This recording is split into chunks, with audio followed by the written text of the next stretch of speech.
Hello everybody, it's the Historical Gamer once again, and today we are returning to Grand Tactician, the Civil War. This is episode number 24 in our Let's Play series, playing the Whiskey and Lemons DLC, which adds role-playing elements to the game. We are in the midst of a battle, in command of our first army. Technically it's a corps, but we have an army of 2 divisions, about 24,000 men going up about equal numbers against a rebel force just north of Fredericksburg. We are trying to open the way to Richmond, Virginia. A victory here would go a long way to doing that. In the first part of this battle, in the last episode, we successfully broke through the enemy left flank along a sort of hill line on the left, but we also were repulsed on the enemy's right flank, where several of our regiments were routed by enemy troops. The enemy is in good position, on high ground, in good cover, and if we attack frontally, we will get slaughtered. We have about half of our force coming down on the enemy flank from the north, so I think we're in good position to win a considerable victory here if we can keep attacking them with our other division on the front to pin them in place. But we'll see if that's the way things shape out in this video. This was taken from a live stream from my Twitch channel. If you're interested in following those, there's a link in the description. But without further ado, let's jump back into this fight. Hope you guys enjoy the video. Leave your thoughts down below, and away we go. Alright, come hit these guys from the rear. I need you guys to come over the hill, and while we pin them with these attacks to the front, which have been very bloody for us, we need to hit them from behind.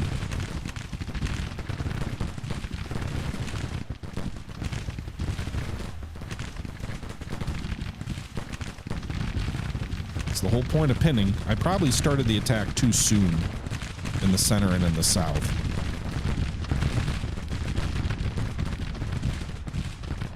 How did these guys oh, different regiments. So those charges are doing absolutely nothing. They're sort of escorting the enemy along, but well, still marching.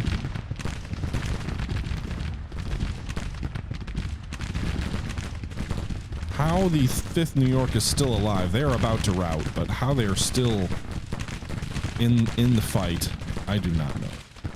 Nonetheless, we got a division coming up over this hill, and we still have a coherent line more or less in the south. 3rd Brigade has lost a pretty heavy amount of casualties, a little bit not so great ammunition situation. Oh nice, they routed one of these Tennessee regiments out in the open.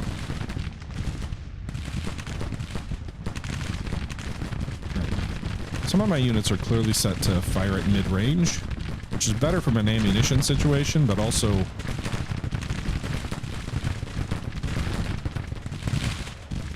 means you gotta get real close.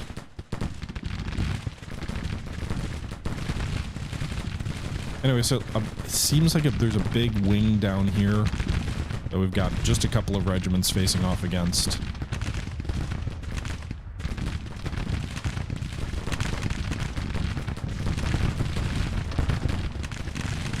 They got just a couple regiments blocking my total overlapping of their left flank. Here it just looks like one cavalry regiment here, the Florida boys.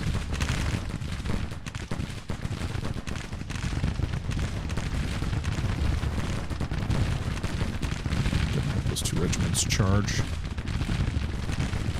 Again, charging has not worked out super well for me, but at times the one cavalry regiment that charged did very well and kind of broke this. They had 2 regiments sort of refusing their left flank. That worked out. Prestige-wise, we've gained about 1,200 from casualties, 225 from routs. We've lost 40 from our own 4 regiments, which have routed. The enemy's lost a little bit less than 1,000 more men than us. Their morale is considerably worse than us.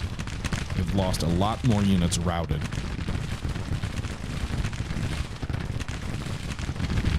A lot of that is being offset by the fact that we do have the objective held still.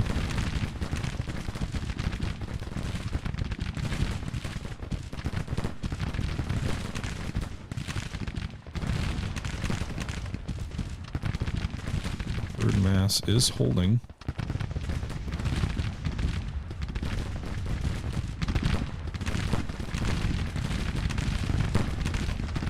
Alright, this enemy position here where they had all these troops in this earthwork is starting to come apart.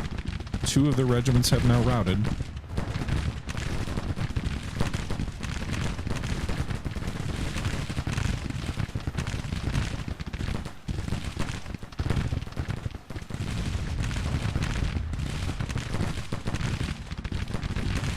That advance coming over the hill is working. Meanwhile, somehow, 5th New York is in here. They've lost over 50% of their boys.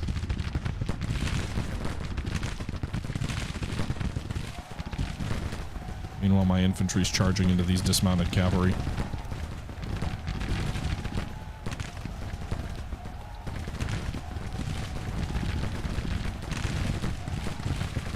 They get wiped out? They did! Hell yeah, brother!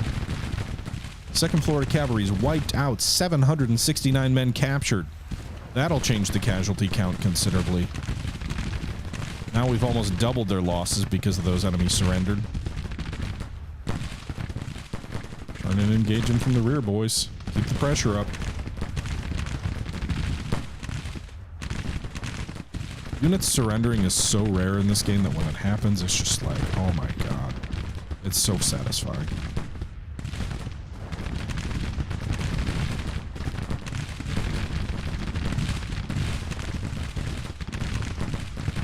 It's like, oh my god.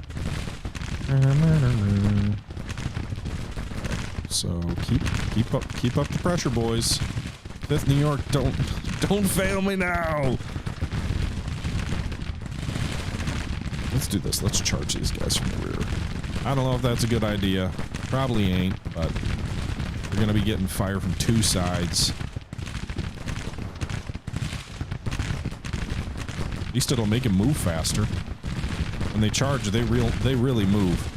Also, they shouldn't be taking fire while they come down behind the enemy. It does say they're being flanked from the rear. I don't understand that. There's no one back there. The enemy is turning. Now that they're turning, we'll charge from the other side.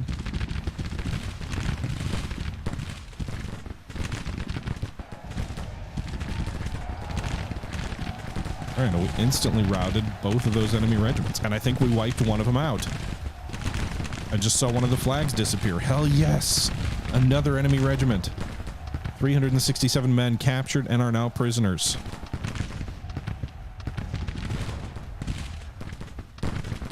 Those are big deals, boys. Big deals. Situation in the south, not so great. There's like a full division of troops down here. With that other unit surrendered, the enemy casualties are now more than double our own, approaching 4,000.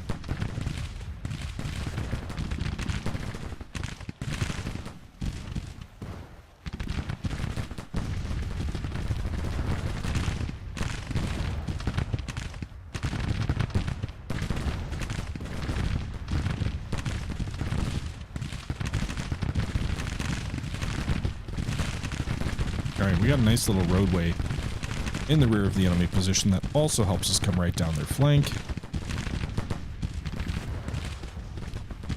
But yeah, they've got a nice little chunk of troops down here that are posing a challenge. Somehow the 23rd Mass in these trenches is doing good work at holding them in position.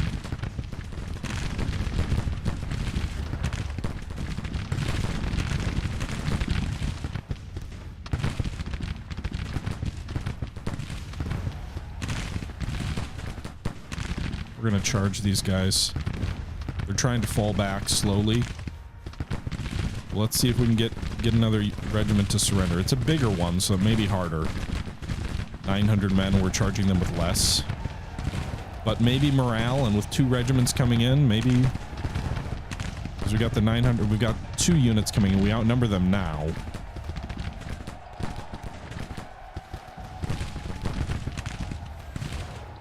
Alright, we inflicted heavy casualties.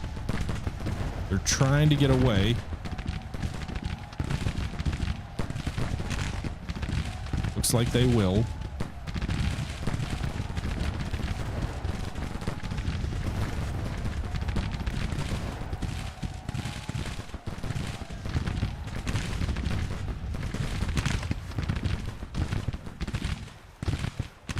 So the enemy center and north is pretty much broken. They do have a new line here in the south with mostly fresh-ish troops, or at least ones that haven't been shattered so badly.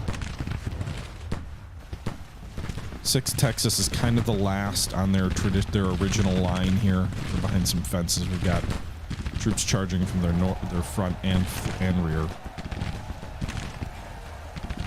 One thing is when you charge, sometimes you inflict fewer casualties, like per second. Well, during the melee you inflict way more, but if the enemy breaks quickly, there's a chance that you don't end up getting a major victory because you don't get to like 20% of their unit as casualties. This enemy unit seems to be staying in position for a good long while despite being hit from front and flank. They are retreating now.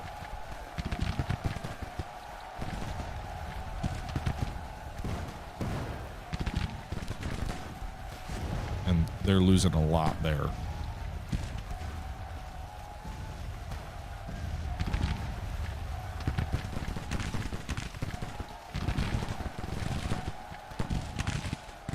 If there were a time to surrender, it would be now. You got charged from front and flank, you tried to escape, you retreated north, and then you ran into another federal regiment. That's where the kind of retreating mechanic or surrender mechanic doesn't make a ton of sense. It's like this unit, I don't know if all of the units we caused to surrender should have surrendered, but this unit, yeah, I don't think there's any scenario where they survive.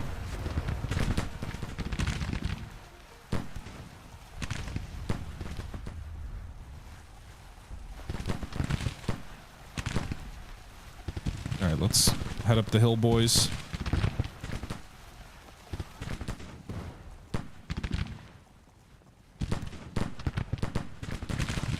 Start engaging the new line down here.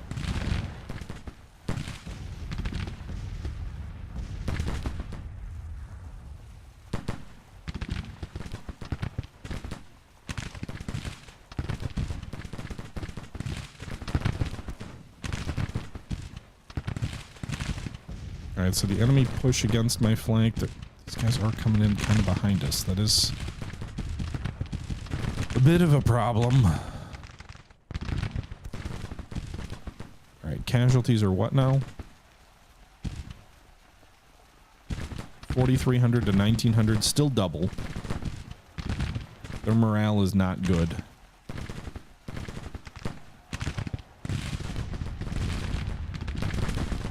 Six Texas is taking men while they run through our line, taking casualties while they run through our lines.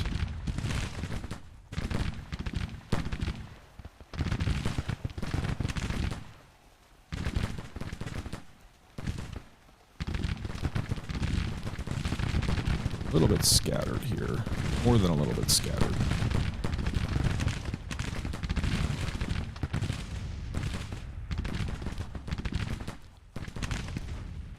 Alright, I've got some regiments which have reformed. I'm going to send them south to try and protect the 23rd Mass, which is now being flanked. Also, this artillery here in the open is going to fire into the rear of the 10th Texas, which is doing the flanking. So that should help.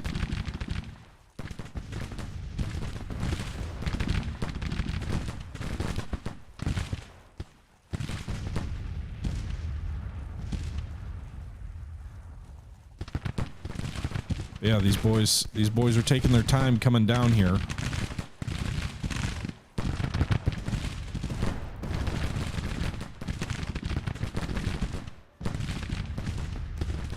But it's difficult terrain to march through, right? Like a lot of wood line, a lot of hills, a lot of creeks. It's not fast marching territory, so.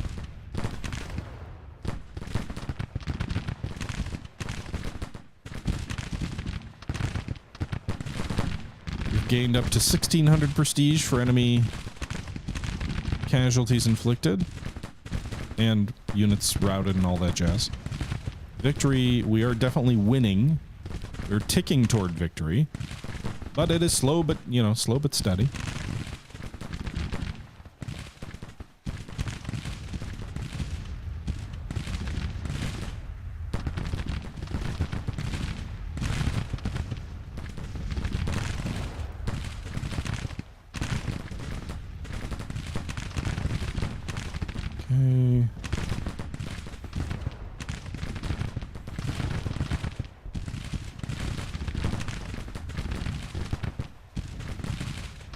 So a couple more units routed, and I think this thing will be in the bag. Things could change. I've been surprised before, but...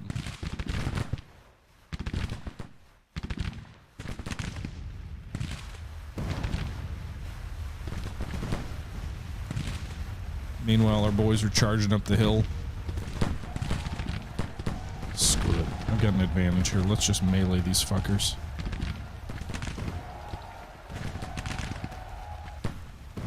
Fix bayonets, boys! Go, go, go! Alright, so we charge the enemy artillery. We got a point-blank volley after overrunning the enemy artillery into the 16th North Carolina's flank.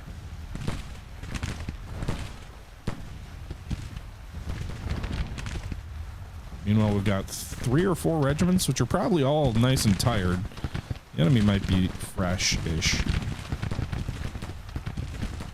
That's the other factor.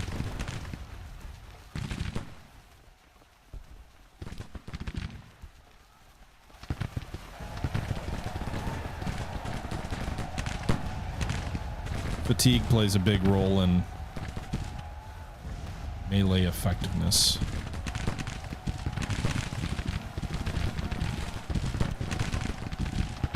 Routed, but that was just a detachment. That wasn't a major unit here.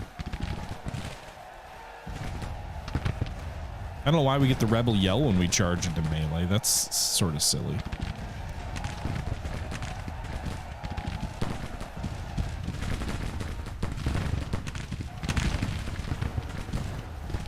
Yes! Yes, yes, yes. Another enemy regiment wiped out.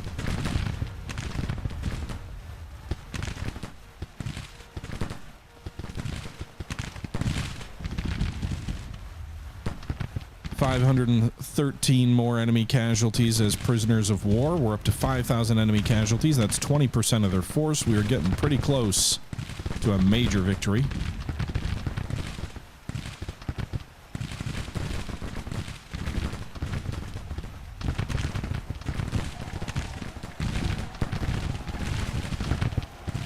Enemy flank extended further than I thought. Got stragglers because I'm issuing a lot of these orders one at a time.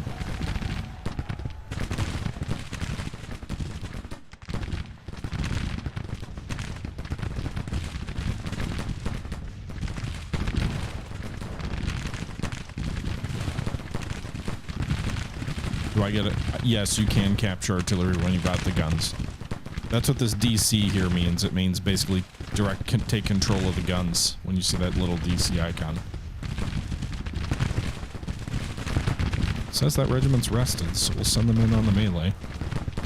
They're kind of going in on the melee, like, straight into the enemy line, which is maybe a little risky. But if I'm going to charge, I need to charge multiple regiments. I need to overwhelm these enemy troops, which is why the other enemy unit surrendered. Right now, too many of my troops are bunched up.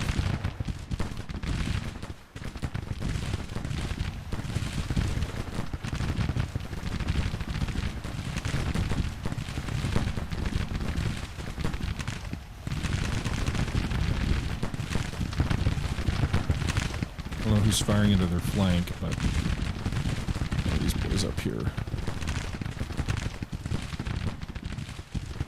I don't think these 2 regiments are going to succeed here against the 40th. Actually, you can see these guys have already taken 2 guns.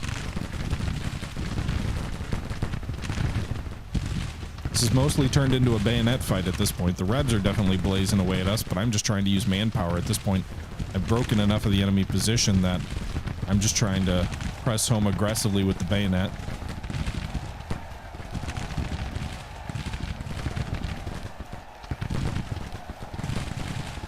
Use localized numerical superiority. Alright, so the 40th North Carolina is routing. I didn't think that would necessarily work.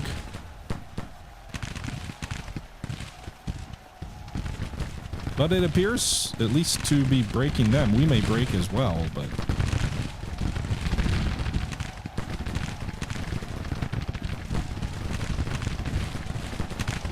What are all these stars here?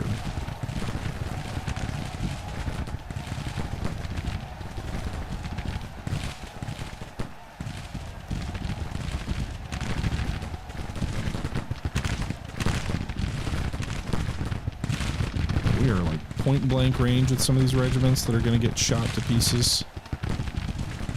I'm also low on ammo with a lot of my units. Not all of them. Some of them are doing okay.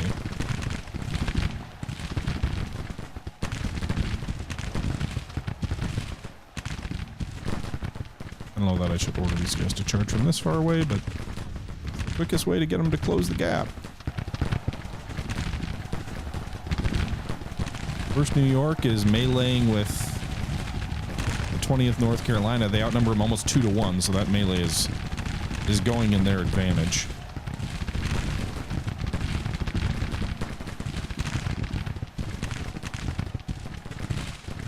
But I'm hopeful that I can just break this enemy position here.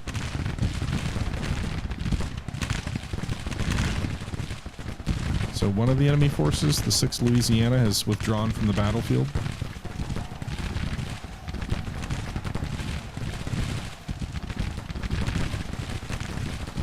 Regiments there in the melee just is retreating. They've still got some fresh troops sitting back here in some of these earthworks.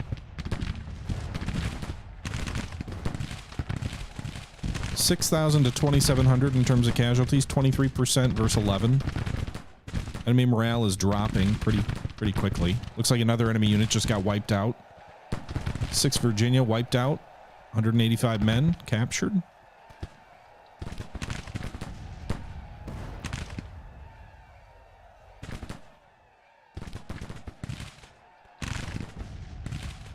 Another enemy unit routed there. I think we're going to see the collapse of their army here very soon. They're experienced, which allows them to take a lot more losses than typical, but a lot of their units are routing now. A lot.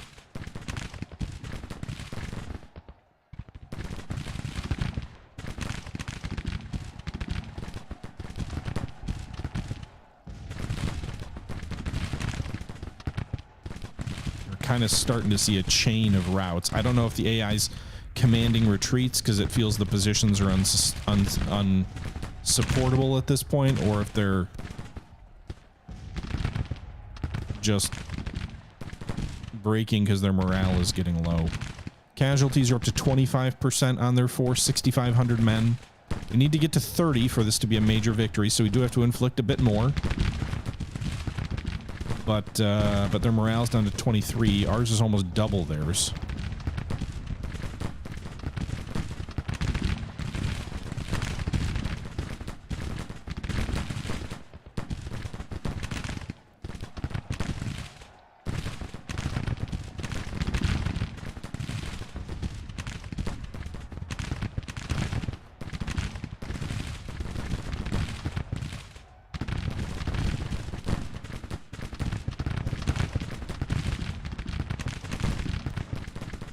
Troops are also increasingly exhausted, which will not help matters when it comes to pursuit.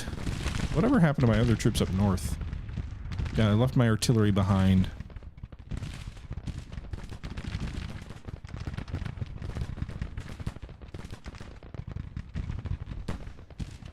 So this 1st North Carolina looks like it's still hanging in there.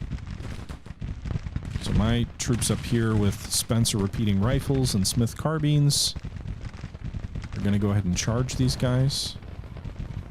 Looks like they reformed after the rout, so hopefully we get to rout them. They're trying to get out of the way, but routed troops don't generally put up a ton of a huge fight, whereas ready troops do. Obviously, that kind of makes sense. And so 13 casualties there, 13-5. The initial charge, 4 on the other group here. Skirmishers came in.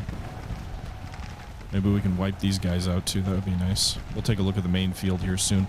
Someone was wounded. Von Steinwehr, brigade commander. He's one of our best. Why are these guys retreating? Cowards.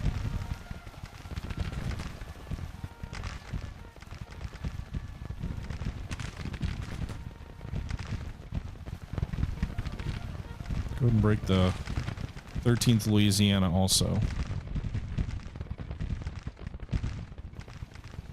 Get in there, 2nd Iowa.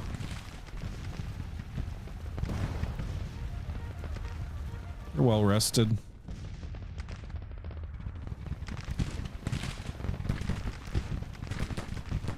I've only lost 25 men.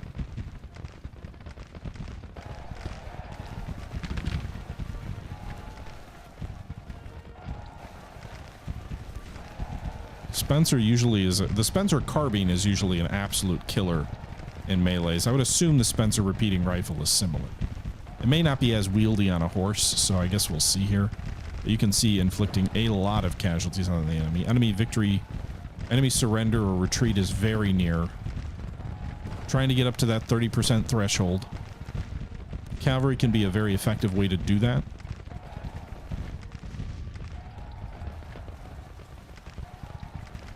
We can wipe this enemy regiment out. I'm pretty sure it'll do it.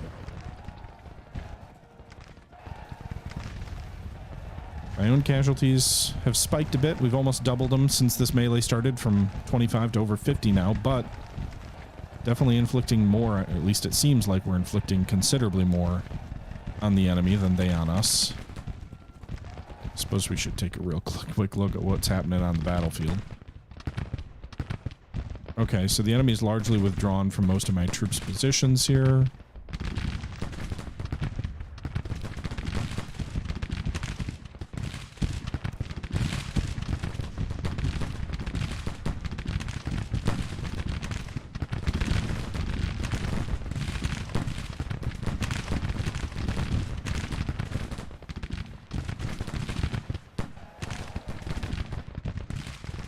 Still meleeing? No, the enemy's retreating now. They lost over 350 men to, what, like 60 of mine?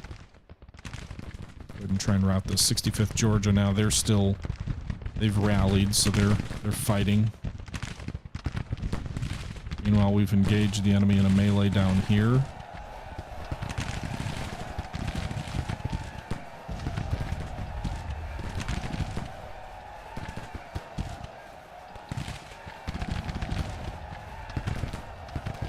Troops are inflicting heavy losses on the enemy regiment. The enemy regiment isn't much smaller than ours, though. Well, now they are. Come on, we gotta be at 30%. We're at 30. Give me a major, then. Alright, there we go. Switched into a major victory now. Still isn't wanting to surrender, though.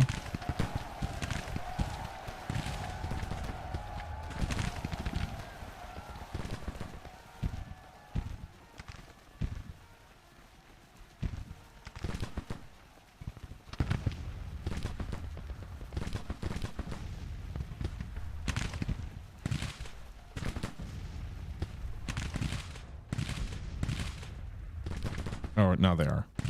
The ticker. All right. Enemy army retreating. We've inflicted over 7,500 casualties on their 25,000 men. We've taken 3,500, so better than 2 to 1. It's a major victory. 30% of their force has been destroyed. A considerable amount of that has been in the way of prisoners of war, which is actually a bigger deal in my opinion. I'm not even going to try and pursue. My troops are too tired, really. But the fact that so many enemy troops are lost in prisoner of war is a huge deal, because a lot of times when units are destroyed or when they lose heavy casualties or take heavy casualties, that is, they don't actually, like, a lot of them are wounded, so they'll come back to their lines. But when they surrender, that's the same as them all being killed, unless you're big into prisoner of war exchanges, which I am not. You can see as this battle wraps up, 8,000 enemy casualties out of 25,000. We suffered 3,796 out of 24,051. So a shattering victory against the enemy there. And we did manage in some sense to defeat the enemy in detail, because we knew they had about 8,000 more troops further south, which were not part of this battle. 35 enemy guns, every single enemy artillery piece wiped out. We didn't lose a single gun. Meanwhile, 1,400 of their 2,600 cavalry, more than half their cavalry force was lost. 6,000 of their 22,000 infantry. We lost 3,400 of our 20,000 infantry, 314 of our 2,600 cavalry. That is a victory to write home about. Interestingly enough, when we were a division commander, we got more prestige than in this battle. 22.9 thousand casualties inflicted prestige, 525 for routes, and negative 60 for our own routes, for a total of 3,400 prestige.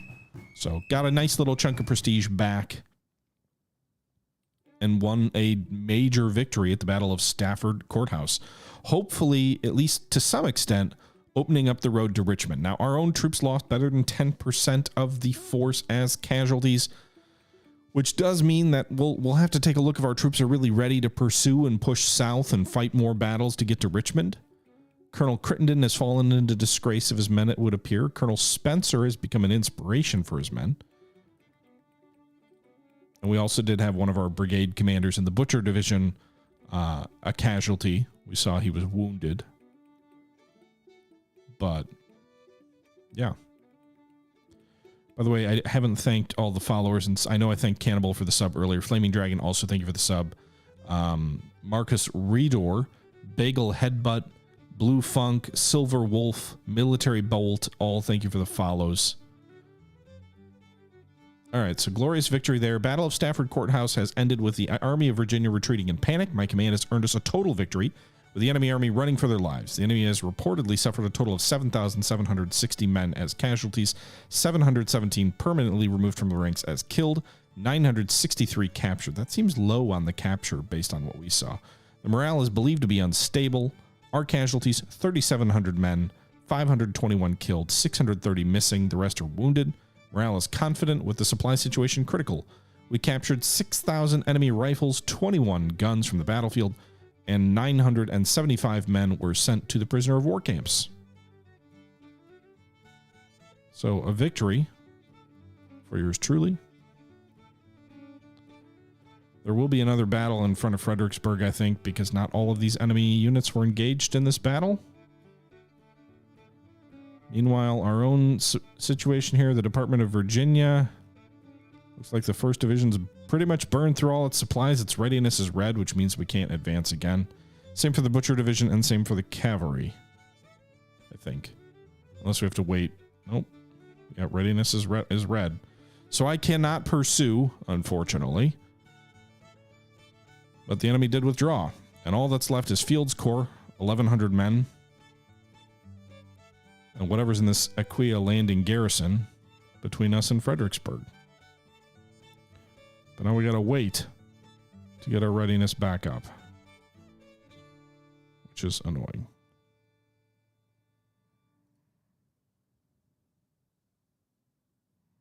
So, early September battle. We fought a battle, won a victory, a nice victory. Enemy national morale has fallen below 40 now. They're down to 39. If they get to 25, they surrender. Their support is below 30. The morale of the armies is down to 34. So, looking increasingly likely the enemy is going to lose, but it's a matter of time.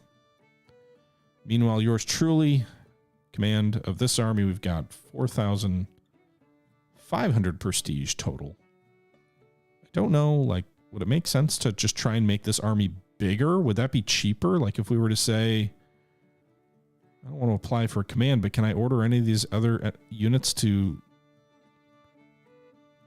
No, I can't. I would like to order like these other units to switch to my command, but with that being said, guys, that's where we wrap the stream up. So we're going to go ahead and wrap this episode up as well. We won a major victory in our first command as an army commander. A pretty decisive victory that opens up the way to Fredericksburg pretty convincingly, and from there, it doesn't seem like there's a ton of enemy forces between us and Richmond that are undefeated. The only downside here is that, well, our troops are completely exhausted and our logistics are not good enough to allow an immediate pursuit, which is frustrating. It feels very much 1861 or 62 logistics-wise. It's a little bit frustrating because I've got like the max administrative skill and I've got a fully kitted out core logistics team. There are headquarters, or not headquarters, there are depots in the general vicinity. I don't know if I need to do a better job of building larger depots. Maybe that would help. I'm certain it would help, but I don't want to have to wait 2 more months while my troops get their readiness back. By then, I'm sure the rebel AI will counterattack us and we'll fight another battle here. but it feels like it's going to be a little World War I-y as we sort of slog our way south. But it is what it is. The enemy may also surrender before too long as well, with their national morale and national will sort of falling as far and as quickly as it has been falling. With that being said, there's nothing else to show you in this stream and this episode. I hope you guys are enjoying the series. Leave your comments down below. They do help the channel out, and I also just frankly like to hear from you guys. But without further ado, until next time, this is the Historical Gamer, and as always, I'm out.